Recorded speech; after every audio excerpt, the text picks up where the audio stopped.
girls, here's the plan for today's video. My truck, as you may know, it's got 315,000 miles on it, original engine, trans, and the catalytic converter. With that being said, I've noticed my fuel economy has been dropping down, and I kind of think the cat is plugged up.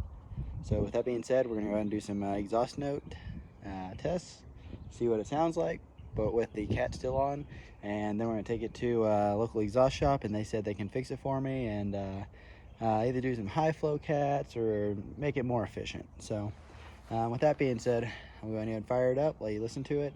The truck's warmed up, and we'll go ahead and rev it a couple times, and then we'll take it there, have the work done, and see what it sounds like afterwards. This has still got the original single pipe 3-inch Y. It's going to have all that still in place. It's still going to have the muffler. It's got a knockoff like Flowmaster 40 series, bought from O'Reilly's. Paid 35 bucks for that muffler. Pretty dang expensive. And hopefully get the cat serviced, and it'll sound pretty good here after this. So